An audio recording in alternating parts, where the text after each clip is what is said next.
दंडवत हो. तर काल आपले 8 प्रकार झाले होते. 8 प्रकार म्हणजे नामस्मरण केल्यानंतर 10 प्रकारचे लाभ होतात. त्यापैकी 8 प्रकारचे झाले आपले काल. नाही, 9 प्रकार झाले वाटते. 9 झाले.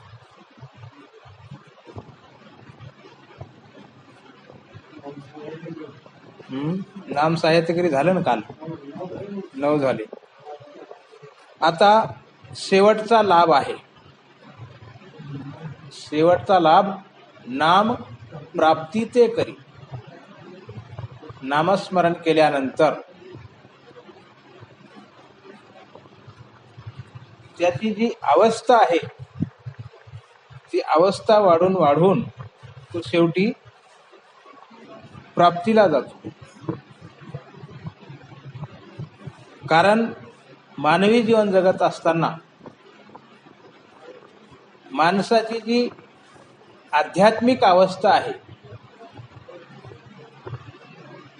ती अवस्था सतत दिवसेदिवस वृद्धिंगत झाली पाहिजे, उन्नत झाली पाहिजे, वाढत गेली पाहिजे. शरीर हे वाढत जातं.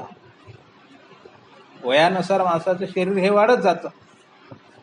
आपण दरवर्षी वाढदिवस साजरा करतो ना. वास्तविक तो वाढदिवस नाहीच.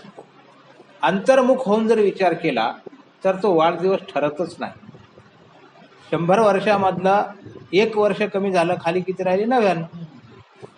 मग आता वाढदिवस झाला का खोड दिवस झाला? 1 दिवस कमीच झाला ना. 25वा वाढदिवस केला, 25 वर्ष कमी झाले. म्हणजे आपण काय करतोय ही गोष्ट आपल्या लक्षात येत नाही. अर्थात वाढदिवस कशाचा असतो ह्याही गोष्टीला तेवढंच महत्त्व आहे की वाढदिवस म्हणजे गेलेल्या आयुष्यामध्ये त्याने काय कमवलं आहे. मग वैचारिक स्तरावर असेल, भौतिक स्तरावर असेल, अजून कोणत्या व्यावहारिक स्तरावर त्याचं जर जीवन चांगल्या प्रकारचं असेल, उन्नत असेल, नैतिक असेल, समाजाला आदर्श असेल तर त्याचा तो वाढदिवस करावा. आणि तो त्याचा वाढदिवस असतो. कशाचा? कर्तृत्वाचा वाढदिवस असतो, यशाचा वाढदिवस असतो. शरीराचा वाढदिवस ठरू शकत नाही, कारण एक दिवस मागे पडलेला आहे. म्हणजे याच्यात दुसरा विचार असा करायचा आहे आपल्याला, शरीर हे मृत्यूच्या दिशेने जात आहे. कोणाचंही शरीर असं, तुमचं माझं सगळ्यांचं शरीर. प्रपंचाचा जो प्रवास आहे, प्रपंच कसा आहे? नाशिवंत आहे. आणि याचा जो प्रवास आहे तो नासाच्या दिशेनेच चालू आहे. नासाच्या दिशेनेच चालू आहे. एका क्षणाने आपण म्हातारे होत चाललेलो आहोत. एका वर्षाने, एका क्षणाने, एका मिनिटाने, एका तासाने आपण म्हातारे होत चाललोत ना. म्हणून प्रापंचिक माध्यमातून विचार केला, प्रापंचिक स्तरावर जर विचार केला, शरीराची जो प्रवास आहे, मानवी जीवनाचा जो प्रवास आहे प्रापंचिक स्तरावरचा, तो मृत्यूच्या दिशेने आहे. पण आत्म्याचा जो प्रवास आहे, आत्म्याचा जो प्रवास आहे तो आध्यात्मिक दिशेने जर झाला तर याच्याकडे लक्ष देण्याची गरज नाही. म्हणजे हे नाशिवंत आहे तर होणारच आहे. परंतु त्या काळासोबत, त्या काळाच्या ओघात आत्म्याचा प्रवास हा सतत दिवसेदिवस उन्नत झाला पाहिजे, सतत दिवसेदिवस विकसित झाला पाहिजे, व्यापक झाला पाहिजे, तो वाढत गेला पाहिजे. म्हणजे दिवसेंदिवस माणसाची जी समज आहे, मग ते मानवी जीवन समजून घेण्याचे असो, सांसारिक जीवन समजून घेण्याचे असो, आध्यात्मिक जीवन समजून घेण्याचे असो, ह्याच्याविषयी त्याची समज दर दिवसाला दर वर्षाला वाढत गेली पाहिजे, तर ते खरं मानवी जीवन आहे. मग कधी कधी असं बघायला वाटतं 60 वर्षाचे जरी झालो आपण तरी सुद्धा आत्महत्या करतात लोक. कोणी वकिलांना आत्महत्या केली, कोणा डॉक्टरनं आत्महत्या केली, अशा बातम्या ऐकायला मिळतात. म्हणजे एवढं सगळं शिक्षण घेऊन त्याला मानवी जीवन काय समजलं? हे जे शिक्षण आहे हे केवळ पोट भरण्याचं शिक्षण आहे. हे कशाचं शिक्षण आहे? उदर भरण्याचं, पोट भरण्याचं शिक्षण आहे. पण आत्म्याचं भरण पोषण करण्याचं जे शिक्षण आहे ते ब्रह्मविद्या शास्त्र आहे, सद्गुरूचं वचन आहे, परमेश्वराचं शास्त्र आहे. आणि म्हणून या जगामध्ये शास्त्रविधीला जाणून जे लोक जगत असतील ते इहलोकामध्ये बी सुखी होतात आणि परलोकामध्ये सुखी होतात. भगवद्गीतेमध्ये सांगितलंय श्रीकृष्ण महाराजांनी, हे शास्त्रविधिमुत्सृज्य वर्तते कामकारत नस सिद्धीम वाप्नोती न सुखम न पराम गती. शास्त्रविधीला सोडून जे वर्तत असतात नस सिद्धीम न वाप्नोती, त्यांना सिद्धी कधीच प्राप्त होत नाही. न सुखम न परम गती, त्यांना इथेही सुख भेटत नाही आणि परमगती सुद्धा प्राप्त होत नाही. जी माणसं शास्त्रविधीला सोडून तशा प्रकारे जर वागत असतील तर, आणि ज्यांनी आपल्याला इतिहास साक्षी आहे, इतिहास साक्षी म्हणजे आपला पारंपरिक इतिहास साक्षी आहे, म्हणजे महाभारताच्या माध्यमातून आपल्याला इतिहास साक्षी आहे, भगवद्गीतेच्या माध्यमातून आपल्याला इतिहास साक्षी आहे, ज्यांनी परमेश्वराच्या विधीनुसार परमेश्वराच्या आज्ञानुसार जीवन जगलं ते भगवंताच्या प्राप्तीला गेले. अर्जुनाला भगवंतांनी युद्ध करायला सांगितलं. सुरुवातीला तर अर्जुन युद्ध करतच नव्हता, आणि सुरुवातीला युद्ध करायला सांगितलं तर त्यावेळेस कसं झालं?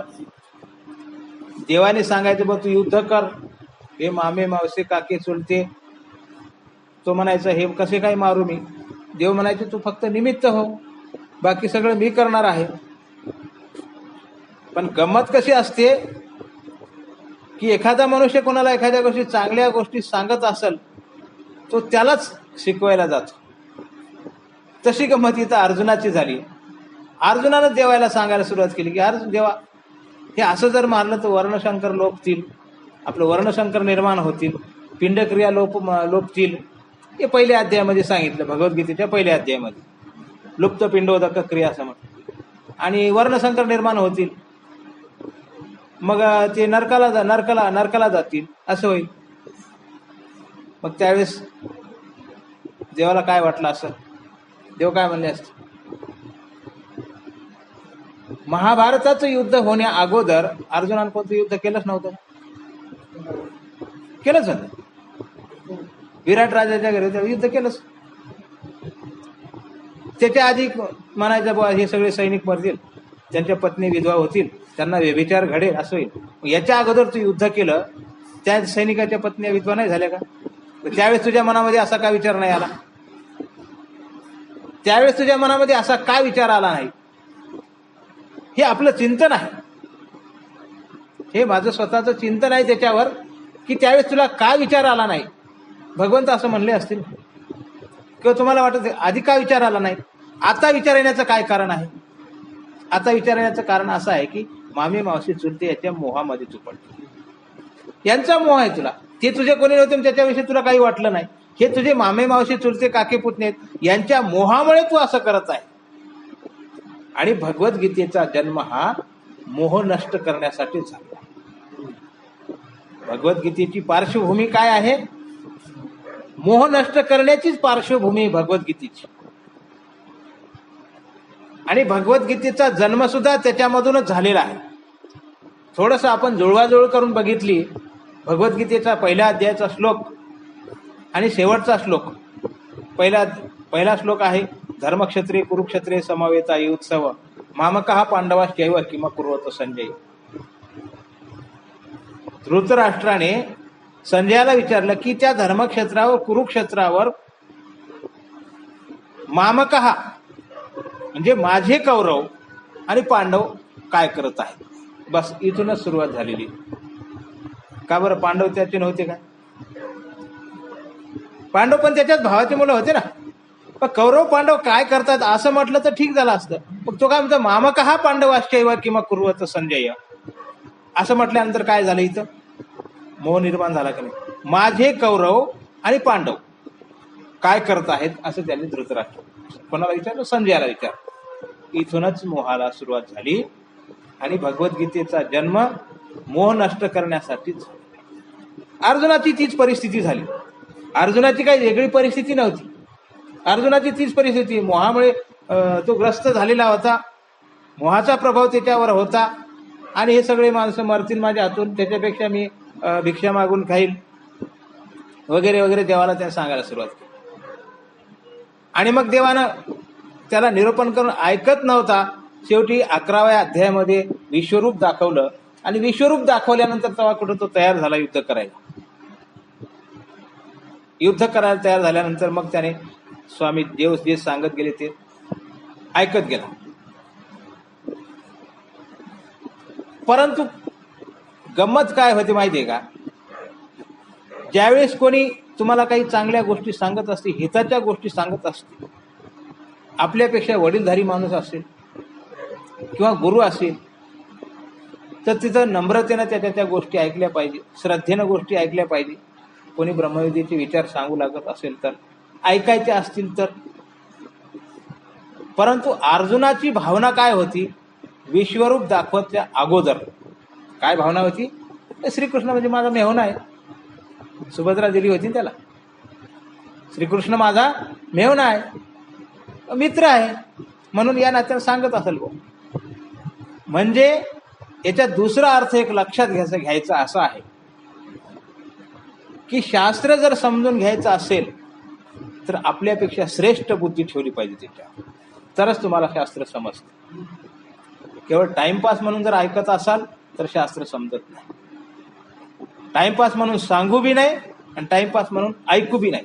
सांगणाऱ्याला दोष आणि ऐकणाऱ्यालाही समजत नाही. मग अशा प्रकारचे त्याचे ते विचार असल्यामुळे त्याला लवकर काय ते श्रीकृष्ण महाराजांचं तत्वज्ञान प्रणवत नव्हतं. आणि मग आपलं श्रीकृष्ण महाराजांनी विश्वरूप दाखवलं आणि विश्वरूप दाखवल्यानंतर मग त्याला लक्षात आलं, अरे आपण आपला मेहुणा म्हणत होतो, हे तर आपल्यापेक्षा हजारो अनंत पट्टीनं काही वेगळीच वस्तू आहे. आणि मग तेव्हा त्याला बोध झाला. आणि बोध झाल्यानंतर मग त्याने एका श्लोकामध्ये प्रायश्चित केलेले आहे, सखेती मत्वा प्रसभम यदुक्तम, हे कृष्ण हे यादव हे सखेती, अजानता महिमानम तवेदम, मया प्रमादात प्रणयेन वाप. हे कृष्णा, हे यादवा, मी तुला आतापर्यंत सखा समजलो. अजानता म्हणजे जाणीव नसल्यामुळे तुझ्या महिमेची, अजानता महिमानम प्रमादात प्रणयेन वाप, तुझ्या महिमेची जाणीव मला नसल्यामुळे हा माझ्याकडून प्रमाद घडलेला आहे, म्हणजे माझ्याकडून चूक घडलेली. आता ती माझी चूक तू पदरात घे. आणि त्यावेळेस त्या 2 श्लोकामध्ये अर्जुनानं भगवंतासमोर प्रायश्चित केलं. आणि ते केल्यानंतर 11व्या अध्यायाच्या नंतर 18वा अध्याय संपेपर्यंत जे जे श्रीकृष्ण महाराजांनी तत्वज्ञान त्याला सांगितलं ते सगळं अर्जुनाला समजत गेलं आणि त्याची बुद्धी उन्नत होत गेली. आता वास्तविक विचार जर केला की भगवान श्रीकृष्ण महाराजांनी अर्जुनाला भगवद्गीता निरूपण करून युद्धाला तयार केलं काय? युद्धासाठी भगवद्गीता सांगितली काय? बरं, युद्धासाठी भगवद्गीता सांगितली असं म्हणावं तर 18 अध्याय भगवद्गीता सांगून भगवान श्रीकृष्ण महाराजांनी अर्जुनाला एक सैनिक तयार केला का चांगला? तसं जर आहे, युद्धासाठी सांगितले असं म्हणावं तर पहिल्या अध्यायाचं नाव काय आहे? पारायण करता गीतेचं कोणी?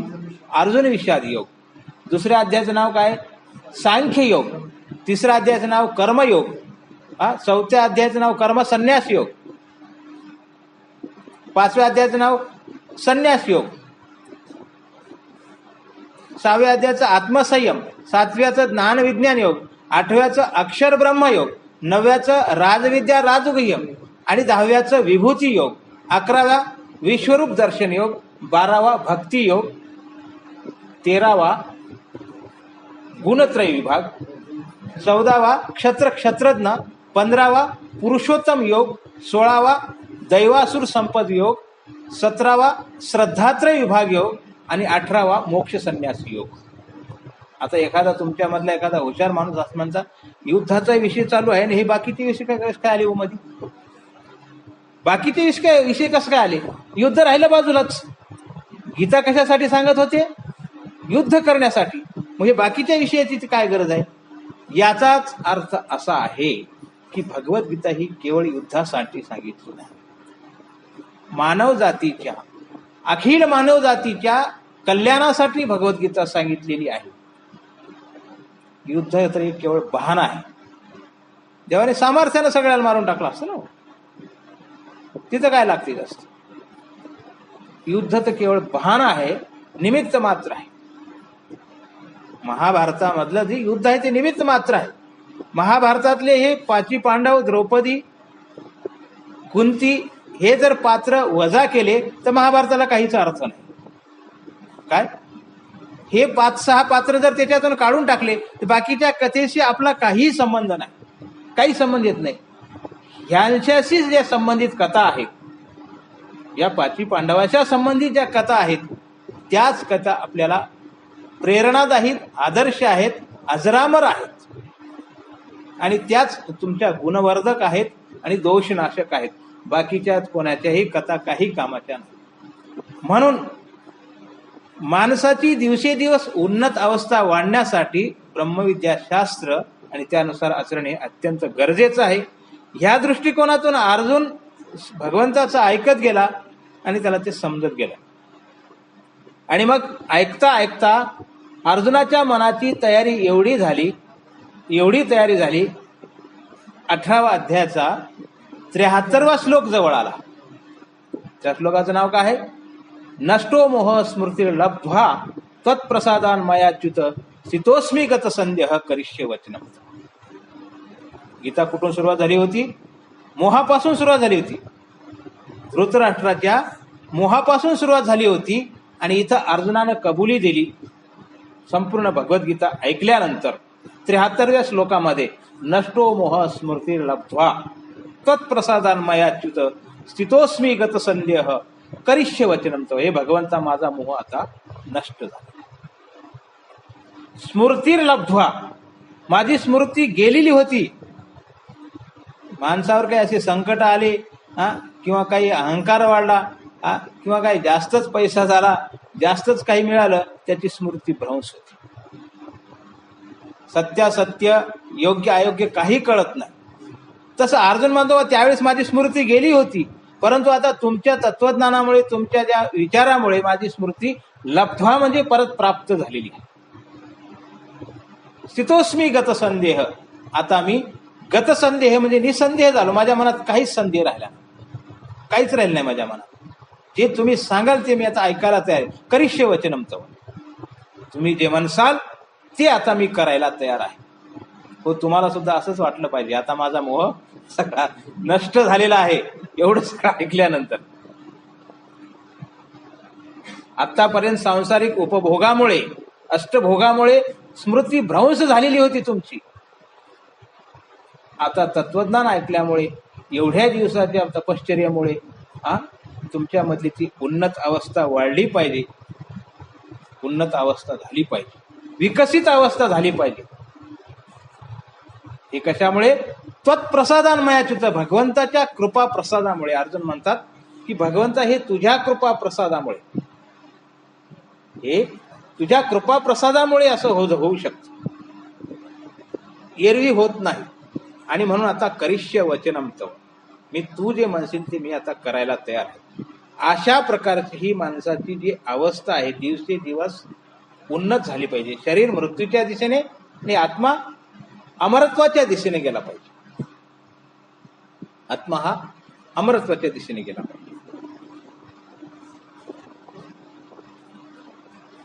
तर आपला विषय हाच होता की नाम प्राप्ती ते करी. ह्या विषयाला अनुसरून तुम्हाला मी एवढी प्रस्तावना सांगितली. नाम प्राप्ती ते करी म्हणजे नामस्मरण आहे ते प्राप्तीला नेते. परंतु आता नाम घेतलं लगेच प्राप्ती झाली असं नाही. तुमची दिवसेदिवस अवस्था वाढत गेली ना. वेदवंताचा बोधवंत झाला, बोधवंताचा अनुसरला, अनुसरल्याचा चर्यावंत, आणि चर्यावंताने जे स्मरण केलेलं आहे त्यावेळेस त्याची योग्यता सिद्ध झाली आणि त्याला ती प्राप्ती झाली. तेव्हा कुठे त्याला प्राप्ती झालेली आहे. म्हणून ही आपल्या ठिकाणी जी अवस्था आहे ती सतत वाढत गेली पाहिजे. शरीराच्या किती अवस्था आहेत? 3 अवस्था आहेत शरीराच्या. शरीराच्या किती अवस्था? 3. बालपण, तरुणपण आणि म्हातारपण. कौमारम, यौवनम, जरा, ह्या 3 अवस्था आहेत. आणि या तिन्ही अवस्थेतून जात असताना शरीर बदलतं. तिन्ही अवस्थेतून जात असताना शरीर बदलतं, परंतु आत्मा नाही बदलत. आत्मा तसाच राहतो. आत्मा तसा राहतो म्हणजे काय? तो म्हाताराही होत नाही, तो तरुणही होत नाही. त्याच्यासोबत त्या प्रभावाने, बुद्धीच्या प्रभावाने, विचाराच्या प्रभावाने त्याच्यामध्ये विचार करण्याची जी शक्ती आहे ती कमी जास्त होती आणि ती सतत वयानुसार वाढत गेली पाहिजे. परंतु आता गंमत कशी होते की ह्या शरीराच्या 3 अवस्था असताना सुद्धा अवस्थेनुसार जर आपण वागलो नाही तर बऱ्याच वेळा आपण अडचणीत येतो. आपण सुखासाठी धावतो, सुखासाठी प्रयत्न करतो, परंतु कोणतं सुख आपल्याला अपेक्षित आहे? बदलणारं सुख आपल्याला अपेक्षित आहे का शाश्वत सुख अपेक्षित आहे? हेच आपण अगोदर ठरवलं नाही. आणि तुम्ही म्हणसाल आम्हाला तरुणपणचं सुख हवं आहे असं म्हणत असाल तर बालपणी आवडतं ते म्हातारपणी आवडत नाही, तरुणपणी आवडत नाही. तरुणपणी जे आवडतं ते म्हातारपणी आवडत नाही. मग कोणतं सुख पाहिजे तुम्हाला? म्हणजे कोणतं सुख तुम्हाला निश्चित पाहिजे याची निश्चिती तुमच्या अगोदर झाली नाही. झाली काय निश्चिती? झाली नाही. सुखासाठी तुम्ही जगताय, आयुष्य हे सुखानं जगायला पाहिजे, जायला पाहिजे, सुखासाठी जगताय, परंतु तुम्ही असं निश्चित केलं नाही की मला याच सुखासाठी जगायचं म्हणून. क्षणाक्षणाला तुमच्या सुखाच्या व्याख्या बदलत राहतात.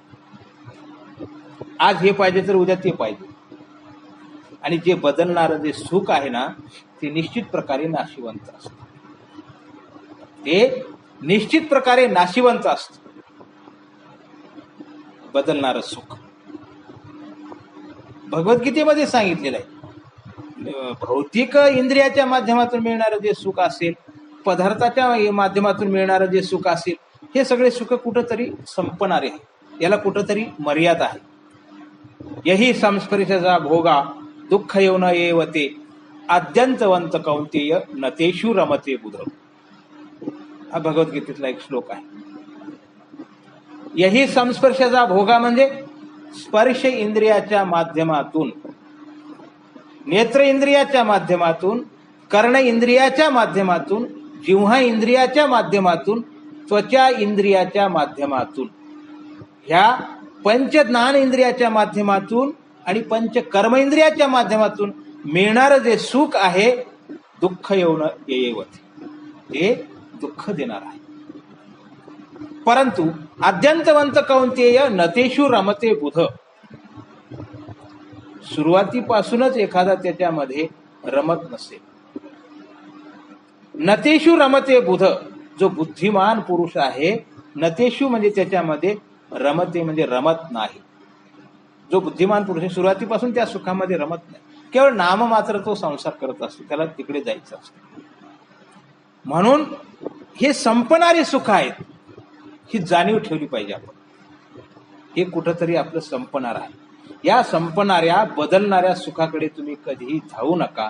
शाश्वत सुख कोणतं आहे हे बऱ्याच वेळा तुम्हाला ऐकून सुद्धा ते मनापर्यंत पोहोचत नाही, अंतःकरणापर्यंत पोहोचत नाही. कानापर्यंत पोहोचते, कानापर्यंत पोहोचते, परंतु मनापर्यंत पोहोचत नाही, अंतःकरणापर्यंत पोहोचत नाही. ते मनापर्यंत पोहोचलं पाहिजे की हे शाश्वत नाही, हे नाशिवंत आहे, याला कधीतरी सोडावं लागणार आहे. आणि माणसाचं तसं होतं, त्यानं अवस्थेप्रमाणे जर वागला नाही, आपण म्हणतो प्रत्येकानं आपल्या वेगवेगळ्या अवस्थे, मुलानं मुलाप्रमाणे वागलं पाहिजे, तरुणानं तरुणाप्रमाणे वागलं पाहिजे, म्हाताऱ्यानं म्हाताऱ्याप्रमाणे वागलं पाहिजे. आणि त्याच्यामध्ये जर गडबड झाली तर आपण म्हणतो 60 वर्षाचं झालं तुला कळत नाही का अजून, काय म्हणतो, 60 वर्षाचा झाला, 70 वर्ष म्हातारा झाला तरी तुला कळत नाही, असं वागतो, असं बोलतो. म्हणजे काय होतं, अवस्थेचा जर क्रम चुकला तर अशा गोष्टी घडत असतात, अशा गोष्टी या घडत असतात. म्हणजेच जीवनाला एक विशिष्ट प्रकारचा क्रम आहे, त्या क्रमानुसार आपण वागलं पाहिजे. आणि ती अवस्था संपल्यानंतर आपण निश्चित प्रकारे भगवंताकडे गेलं पाहिजे. ही उन्नत अवस्था आहे, ही उन्नत अवस्था तुमच्या आत्म्याची झाली पाहिजे. आणि त्यासाठीच हा सगळा खटाटोप आहे. नाही तर जगण्यात काय मजा, शरीर म्हातारा झाल्यानंतर जगण्यात काय मजा. जसा जसा मनुष्य म्हातारा होईल, जसा जसा प्रौढ होईल, तशी तशी त्याला समाज जास्त किंमत देतो. कारण का, त्याचा एवढ्या वर्षाचा अनुभव आहे बा, एवढ्या वर्ष त्याची तपश्चर्या आहे, एवढ्या वर्ष त्याचं कर्तृत्व आहे, चांगलं काम केलेलं आहे, म्हणून त्याला विशेष प्रकारची आपण किंमत देतो. त्याचं कारण काय, त्याच्या आत्म्याची ही झालेली उन्नत अवस्था आहे, तशी आपली झाली पाहिजे, हे लक्षात ठेवलं पाहिजे. म्हणून नामस्मरण करत असताना जी आपली अवस्था आहे, नाम घेण्याची, स्मरण करण्याची जी अवस्था आहे, ती सतत उन्नत होत राहिली, वृद्धिंगत होत राहिली, ऊर्ध्व होत राहिली, तर नाम प्राप्ती ते करी, एक दिवस तुम्हाला प्राप्ती होईल. नाही तुम्ही म्हणाल काय आपलं एवढंच बरं आहे बा, पुढं सरकायचंच नाही, असं जर म्हणत असाल तर अशा कितीतरी सृष्टी निघून जातील, कितीतरी युग निघून जातील, कितीतरी जन्म निघून जातील, तुम्ही तिथेच राहा. आता वडाची पूजा करते का कोणी आपल्या इथं? वडाची पूजा कर, नाही नाही ते जाऊ द्या, आपली गोष्ट सांगायला. म्हणजे या देहातून आत्मा निघून गेल्यानंतर कोणीच कोणाचं, जोपर्यंत देहामध्ये आत्मा आहे तोपर्यंतच हे सगळं नातं आहे, पती पत्नीचं, मुला सगळं. तुमचा आमचा संबंध किंवा पती पत्नीचा संबंध, भावा भावाचा, बहिणीचा भावाचा, मुलाचा वडिलाचा 100 वर्षापुरता मर्यादित आहे. एकदा का 100 वर्ष संपले का प्रत्येकाच्या वाटा वेगवेगळ्या आहेत. किती वडाला फेऱ्या मारा, पुन्हा तो पती भेटत नाही. असं जरी म्हणत असतील, पुन्हा तो पती भेटावून पूजा करत असतील, पुन्हा ते भेटत नाही. कारण प्रत्येकाचे कर्म वेगवेगळे आहेत ना, प्रत्येकाच्या वाटा वेगवेगळ्या आहेत. हे सर्वज्ञ श्री चक्रधर महाराजांचं तत्वज्ञान आहे. आणि म्हणून पुन्हा तोच पती भेटावा, याच्यामध्ये पुन्हा काय केलं यांनी, बाईचा जन्म आधीच पुन्हा अजून बाईचा जन्म मागून घेतला का, ते बी एकदा नाही 7 जन्म मागून घेतले. उलट अशी प्रार्थना करावी देवाला की कुठल्या तरी एका दोषामुळे मला बाईचा जन्म मिळाला, आता मला नंतर पुरुषाचा जन्म मिळाला पाहिजे, अशी देवाला प्रार्थना करा, है का नाही. मी चांगल्या प्रकारे आचरण करेल, देवाचं वचनाचं चांगले होईल. वडा पूजा करून पुन्हा बाईचा जन्मच मागून घेतात. एवढं सगळं होऊन सुद्धा म्हणजे हे फार मोठं अज्ञानत्व आहे. म्हणून ह्या सगळी गोष्टी करत असताना आपली अवस्था ही सतत उन्नत झाली पाहिजे. यासाठी नामप्राप्ती ते करी, तेची केवी ना द्वापारी अर्जुन देवाची लिलेची न्याय. नाम प्राप्तीला नेते हे कशावरून, द्वापार युगामध्ये अर्जुन देव यांच्या उदाहरणावरून. अर्जुन हे उद्धरल्या गेले हे निश्चित आहे. कशावरून की भगवंतांनी अर्जुनाला सांगितलं की सर्व धर्मांपरित्यज्य मामेकम शरणं व्रज अहम त्वा सर्व पापेभ्यो मोक्ष ईशामि मा सुत. अर्जुना, तू सर्व धर्मांचा त्याग करून तू मला एकट्याला शरण ये, मी तुला सर्व पापापासून मुक्त करो. याच्यामध्ये मासुचामध्ये शंका नाही. आणि त्याप्रमाणे अर्जुन शरण गेला. शरण जाणे, अनन्य भावे शरण जाणे हा गीतेचा प्रतिपाद्य विषय आहे. गीतेचा हा मुख्य प्रतिपाद्य विषय आहे. आणि म्हणून हे उदाहरण आहे की निश्चित प्रकारे अर्जुन जरी युद्ध केलं असेल, किती जरी लोक मेले अर्जुनाच्या हातून, परंतु भगवंताची आज्ञा मानून युद्ध केल्यामुळे अर्जुनाला पातक लागलं नाही. अर्जुनाला पातक लागलं नाही. तशा प्रकारे तुम्ही सुद्धा सांसारिक जीवनामध्ये शास्त्र वाचनाला जागून, शास्त्र वाचनाची आज्ञा मानून, परमेश्वर धर्माचा विधी आचरून जर जगत असाल तर तुम्हाला कुठल्याही प्रकारचं पातक लागणार नाही. तेची केवी ना सुरीचेनी दृष्टांती. त्याला एक दृष्टांत दिला सर्वज्ञ श्री चक्रधर महाराजांनी की एखाद्या जीवाला योग्य करत असताना कोण्या कोण्या अवस्थेतून त्याला न्यावं लागते. एखाद्या माणसाच्या घरी एक लहानशी सुरी असते. पूर्वीच्या काळी ती सुरी हत्यार राहायचं छोटं, मग ते पूर्णपणे गंजून गेलेलं असतं. मग गावात कोणीतरी एक, त्याला काय म्हणतात तुमच्या इकडं, लोहार, कोणी घिसडी म्हणते, आमच्या इकडं लोहार म्हणतात. मग तो आल्यानंतर तो त्याच्याकडे घेऊन जातो की ही सुरी खूप गंजलेली आहे, हिला शेवटून दे बा तू चांगली. मग तो हातामध्ये घेऊन पाहतो ती सुरी, कोण, तो लोहार. त्याच्या लक्षात येते की खरोखरी सुरी म्हणजे अतिशय चांगली आहे. फरक एवढाच की हिला खूप गंज लागलेला आहे. तशी ही खूप चांगली आहे आणि ही जर आपण घेतली चांगली शेवटून, ही राजाला जर आपण भेट केली तर राजा नक्कीच आपल्यावर खुश होईल. मग त्याला काय सांगतो तो, खोटच सांगतो. काय सांगतो, अरे ही सगळी गंजून गेलेली आहे, हिला जर अग्नीमध्ये घातलं तर सगळी मोडून जाईल, फुटून जाईल, सगळं होईल. तर असं कर, त्याच्यापेक्षा काहीतरी 2-4 दाम घे तू माझ्याकडून पैसे, मी हिचे इळे खिळे करेन, याचे काही खिळे करीन काही इळे करीन, असं त्याला खोटं सांगतो. आणि त्याला ते काहीतरी 2-4 दाम देतो, त्याला पाठवून देतो. आणि मग हे चांगल्या प्रकारे ही सुरी तयार करतो हा, आणि ती सुरी राजाला भेट करतो. राजा त्याला बक्षीस देतो आणि राजा त्याला बक्षीस दिल्यानंतर त्या बक्षिसावर त्याचा उदरनिर्वाह चालतो. तशा प्रकारे सिद्धांत असा आहे की हा जीव अनेक जन्माच्या कुसंस्कारामुळे, अनेक जन्मी कुवर्तन केल्यामुळे, अनेक दोषामुळे याच्या ठिकाणी मलिनता आलेली आहे. याचं जीवस्वरूप कसं गंजून गेलेलं आहे. पण याला तशा प्रकारे जर तशा लोहारा प्रमाणे जर योग आला, चांगल्या अधिकरणाचा, परमेश्वराच्या सन्निधानाचा, तर त्याच्या ठिकाणचे सर्व दोष निघून तो परमेश्वराच्या प्राप्तीला योग्य होतो. तेची केविना सर्वज्ञ मंत्रे श्रीकृष्ण चक्रवर्ती अनंत उद्धरिले परी उद्धवार्जुन हे पुराण प्रसिद्ध, म्हणून नाम प्राप्ती ते करी. बस करायचं का, बाकीचं उद्या घेऊ, आहे का? हा हो, पण हे आपलं उद्या त्याला काही राहत नाही. मग तर ठीक आहे, मग आता हे संपूर्ण टाकू, उद्या प्रसाद सेवा घेऊ, आहे का? म्हणून नाम प्राप्ती ते करी. ते नाम उच्चारिले मांगरवळी चांगदेव भट्टी वाळवंटी, तेने आकर्षिला ईश्वर पासी आला. त्या नामाने आणखीन काय काय झालं मग ते सांगतात.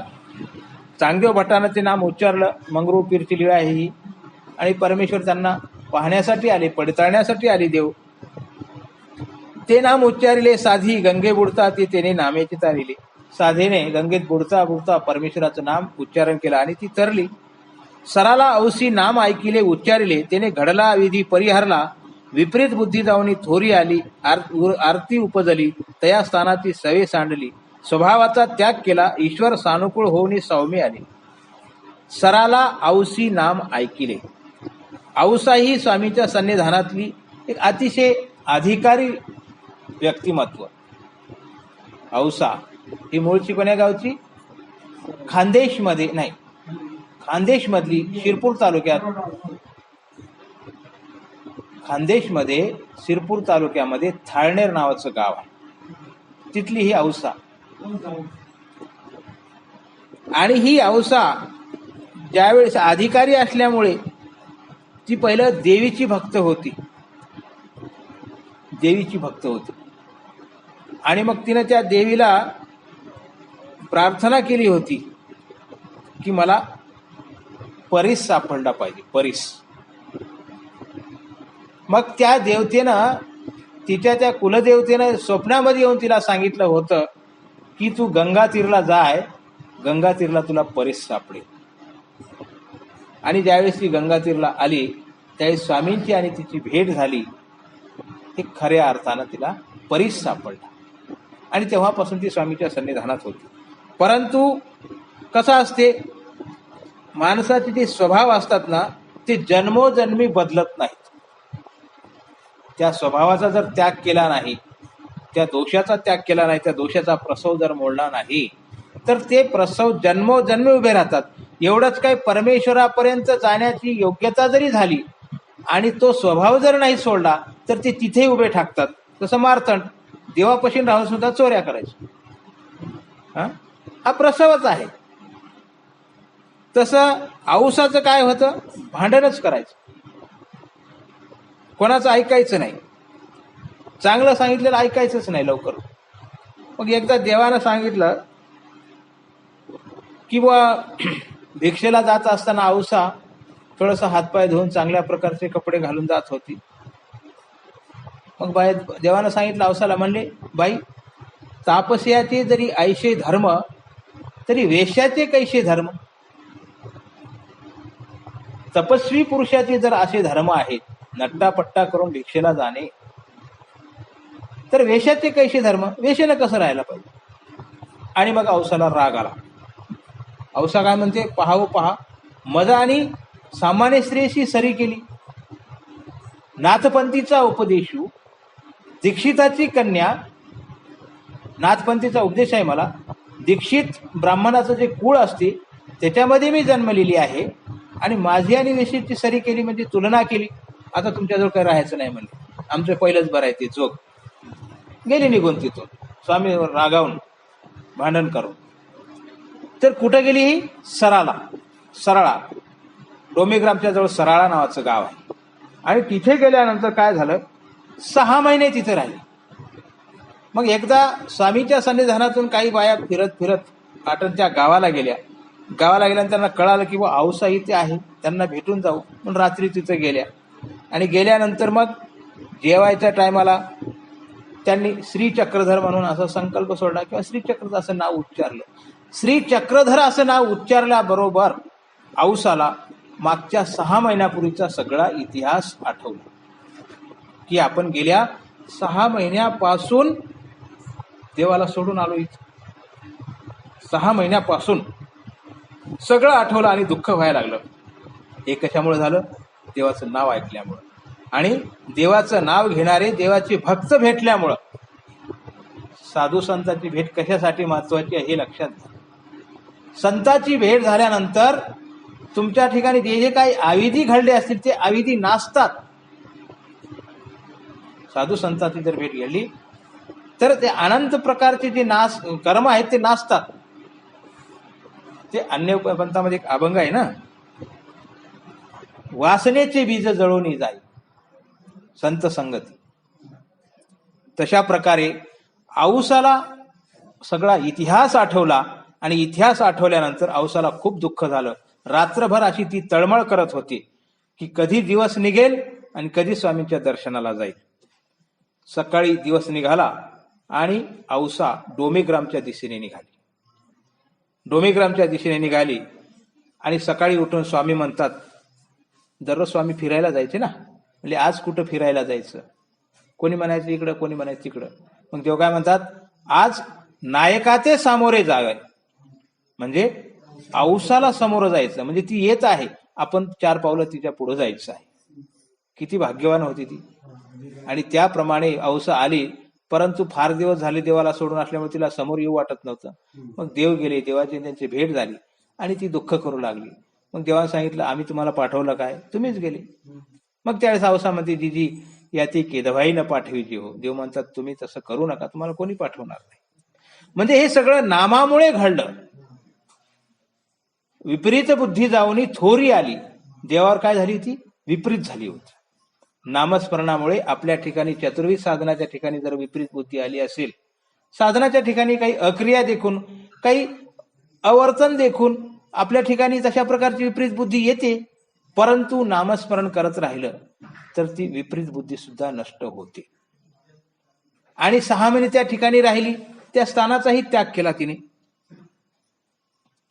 तर अशा प्रकारे घडला अविधी परिहारला, अविधीचा सुद्धा परिहार झाला. म्हणजे जे जे काही अविधी घडले असतील ते नामस्मरणामुळे नष्ट होतात, नासून जातात.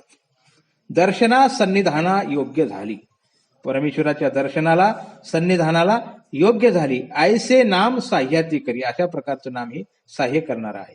देवता शेळीचेनी वेशे दायंबा पाठी लागली. दायंबा एकदा स्वामीच्या दर्शनाला आले होते पैठणला असताना, आणि मग देवानी मग ते म्हणतात देवाला आता मला उद्या जायचंय आता घरी, कारण उद्या हे आहे आमच्याकडे श्राद्ध आहे, मी ब्राह्मणाला आमंत्रण देऊन आलेलं आहे. देव म्हणतात आता तुम्हाला जावंच लागत असेल तर असं करा, म्हणले हे आमच्या गळ्यातला हार घ्या, हे तांबूळ घ्या, आणि रस्त्याने जात असताना रस्ता ओलांडू नका, रस्ता ओलांडू नका, सरळ जा रस्त्याने नामस्मरण करत. मग हे रस्त्याने निघाले. यांचं गाव कोणतं तरी गाव आहे, पुढे ते गावाचं नाव आठवत नाही, कोणाचं, दायंबाचं. मग रस्त्यानं जात असताना ती भूत चतुर्दशी होती त्या दिवशी. सगळे भूत सैरा वैरा त्या दिवशी विचरत असतात. मग त्याच्यामधल्या देवतेनं काय केलं, शेळीचं रूप धारण केलं आणि यांच्या पाठीमागे लागली. हे पुढे चालायचे, हे पाठीमागे त्याच्या टाचावर पाय द्यायचे. हे दायंबाच्या गोष्ट लक्षात आली.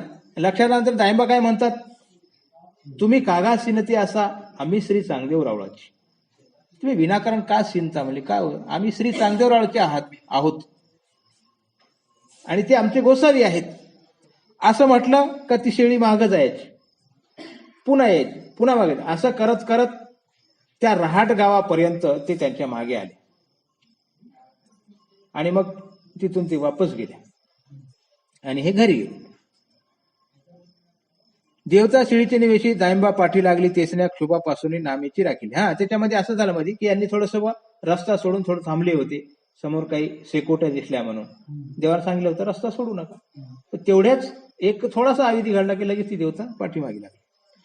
ते नाम रुक्मिणी औसी ऐकत खेव अष्टभोगाचा त्याग केला. ते नाम ऐकल्याबरोबर रुक्मिणीने, द्वापार युगामधली गोष्ट आहे ती, ऐकत खेव अष्टभोगाचा त्याग केला. नाम ऐकल्याबरोबर अष्टभोगाचा त्याग केला. जेव्हापासून किन्नरानं श्रीकृष्ण महाराजांचं वर्णन केलं आणि ते वर्णन रुक्मिणीने ऐकलं, तेव्हापासून अष्टभोगाचा त्याग केला. नामाची अवस्था हातीची पाणी पळवा झाली आणि शेवटी असं झालं की श्रीकृष्ण महाराजाला रुक्मिणी द्यायची नाही असं ठरवलं त्या रुक्मिणीने, त्याच्या भावाने, आणि त्यावेळेस शिशुपाळाला द्यायचं असं ठरवल्यानंतर रुक्मिणीची अवस्था अत्यंत बिकट झाली. आणि मग एवढी बिकट झाली की ती बेशुद्ध झाली. आणि मग ती दासी असती, ती दासी हिला काहीतरी ज्वर आला असेल, काहीतरी ताप आला असेल म्हणून पानाचा विडा द्यायला गेली. पानाचा विडा हातात घेतल्याबरोबर एवढा ज्वर आलेला होता रुक्मिणीला की ती पानं करपून गेली. आणि मग ती दासीला काय म्हणते, अन्यथा नाणे हडपिनीवरी कोपली, अरे तू असे वाळलेले सुकलेले पानं का देत आहेस मला तू. त्या दासीचं नाव काय होतं, भावकळणा. त्या दासीचं रुक्मिणी स्वयंवरामध्ये नाव आले, भावकळणा नाव होतं त्या दासीचं. तू मला अशी सुकलेले पानं का देत आहेस. मग त्यावेळी भावकळणा त्या दासीनं सांगितलं की तुम्हाला श्रीकृष्णाच्या विरहाचा ज्वर उत्पन्न झालेला आहे, त्यामुळे हे पानं करपून जात आहे. अन्यथा नाने हडपणीवर कोपली. आयसे नाम आवडी रूप आणि वेधवंत, ते नाम उच्चारिता देवगिरीचा नेनावा तरी ईश्वरीची प्रवृत्ती भंगती. ते नाम देवगिरीच्या त्या रामदेव राजाला जर उच्चारलं असतं तर त्याला जे अनिष्ट होणार होतं, अनिष्ट जे झालं ते चूक झालं नसतं, कारण तो देवाला उक्त करायला आला होता. ईश्वरीची प्रवृत्ती भंगती, देवाची प्रवृत्ती भंगली असती आणि त्याची अनिष्ट चुकते. म्हणून नाम आठवी जे, चिंती जे, स्मरी जे, ध्याई जे, तैच या संसारापासून मुंची दे, तरच या संसारापासून आपण मुक्त होऊ शकतो. म्हणून भट्टभाषी म्हणतले, येणे अवतारे जो नुधरे तो कहीची नुधरे. आणि या अवताराचं जो स्मरण करणार नाही तो कधीच उद्धरणार नाही. कारण सर्वज्ञ श्री चक्रधर महाराजांचा जो अवतार आहे तो कोणता अवतार आहे, व्यसनभूत अवतार आहे. म्हणजे कवना कवनी व्यसन येथ जीव उद्धरती हेची व्यसन. अनेक अवताराला अनेक प्रकारचे व्यसन आहेत. कोण्या अवताराला बाण विहिरी फोडायचं व्यसन आहे, कोणाला पारत करायचं व्यसन आहे, कोणाला कशाचं व्यसन आहे, परंतु सर्वज्ञ श्रीचक्रधराला जीव उद्धरायचंच व्यसन अंगीकार केलेलं आहे, दुसरं काहीच नाही. अयोग्याला योग्य करणे आणि त्याचा उद्धार करणे, अशा प्रकारे व्यसनभूत अवताराकडून जर तुम्ही उद्धरला गेले नाही तर इतर अवताराकडून कसे काय उद्धरणार. म्हणून अशा या व्यसनभूत अवताराचं नामस्मरण आपला साधनदाता सर्वज्ञ श्री चक्रधर महाराज यांचं स्मरण करून आपण आपला इच्छित जे साध्य आहे ते प्राप्त करायला पाहिजे. दंडवत